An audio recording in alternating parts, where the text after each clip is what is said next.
What's up, how are you guys doing today? It is I, Rob, at Sage Tower Games. And if you are like me, you have probably been playing some Baldur's Gate 3. Or maybe you are thinking about picking up some Baldur's Gate. Wait, before you do that, I have 5 reasons why you might not want to pick it up just yet. Number 5, the dialogue scenes. These, it may have just been my copy, it may have been some people's copies, not everyone's copies, but for me, the dialogue scenes were a bit wonky. There were numerous times where people would be talking, but their character model is not moving their lips. And no, it's not like the inner voice talking or the mind slugs. No, it's the actual character talking, and it is either the model is not talking or there's something blocking the camera. Yes, this has happened in many RPG games in the past. However, a blockbuster game of this caliber, I'm expecting something a little bit better than that kind of quality. It may not be the biggest nitpick, but it is a little bit of a nitpick that I am not a fan of. Number 4, the wonky camera. And I'm not talking about the camera controls, that can get a little bit getting used to. I'm talking about the camera itself just not cooperating sometimes, especially during battles. When you have a battle that takes place on multiple levels, sometimes the camera doesn't load properly. The top level doesn't show up, or it does show up and then it's blocking your way for the bottom level. There's terrain in the foreground which makes it hard, and yes, you can rotate, but sometimes that flips out and freaks the camera out. And that just makes it aggravating in combat sometimes, when combat feels like it's going twice as long because of the camera controls and the weird bugs and glitches that go involved with that.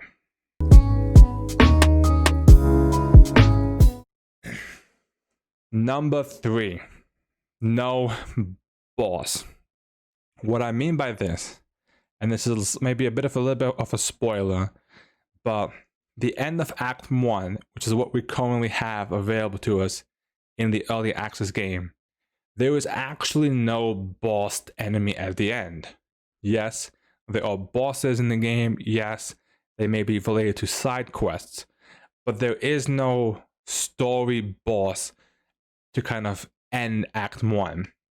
And to me, I feel like that isn't good. Some of you may have seen that someone has already sped run the game, beating it in 7 minutes or so. That's going to lead into another one of my points. But the fact that there's no major fight at the end, to me feels like there's no memorable, like there's no like big event. There's no memorable, this ends Act 1. This kind of leaves you high and dry, and you go, that's it? Really? I don't know, man. I don't know. Number 2, the limited class choice. Now, I'm not just saying in terms in general, because obviously I came from a Pathfinder background, and then I know D&D 5e does have maybe less classes, but even without that, there are a handful of classes that the game just doesn't have. There's no sorcerer, there's no barbarian. I don't even think there's a monk. There's a few other classes that the game just doesn't have. I know it's early access, I know, but still, these shouldn't be things that they need more development on. These classes have been out for ages. There's games that have done them. You don't have to reinvent the wheel for these classes, you know? So like, why do you limit us to like 5 or 6 classes? Character creation, the rest of it is beautiful and stunning, and the different colors and races you can be, that's great, that's amazing. But the class choice, it's just like, it really hinders what you can be. And that put me off a little bit.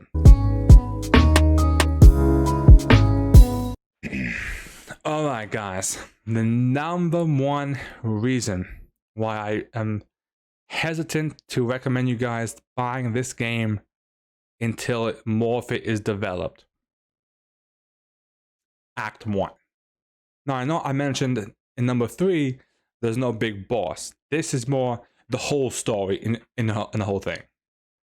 I'm not going to try and spoil it for those of you who may not have played it yet, but basically there are all these different side quests that you can do, and these side quests are pretty intricate. There's a lot of things, there's bosses, there's places to go, people to talk to, all sorts of things you can do.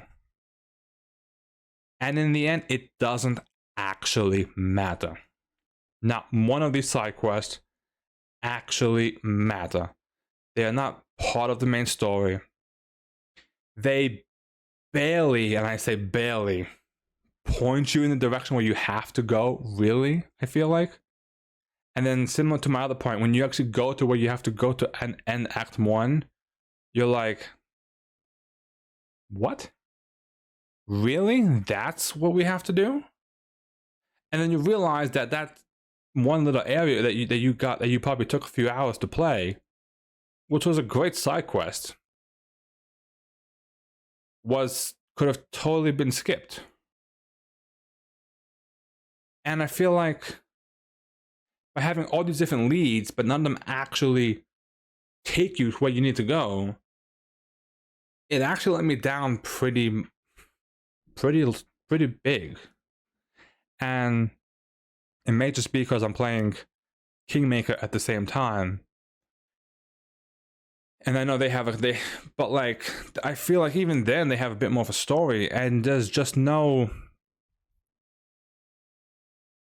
it just left me, after I beat Act 1, I was just like, that's it? Like, similar to what I said for the big boss one, the fact that you can just run through these levels and have no issue, and none of them matters, it's just, what's the point? Now, yes, in the sense of leveling up your character, they make sense. Getting gear, getting items, yes, that makes sense. But story-wise, none of those people matter. None. I mean, there could be implications in the future, but in terms of just Act 1, nothing matters. It's like one of those like choose your own adventure games when they say your choices matter, but in the end it doesn't. It always brings you back to point B. So I hope these top 5 reasons may have helped you guys in your thoughts about Baldur's Gate 3. Don't get me wrong, the game is beautiful, the game is stunning, and the game is fun. But for a full price game, I expected a bit more, I'll be honest. Thank you guys for watching, and be sure to like, comment, and subscribe for more RPG content.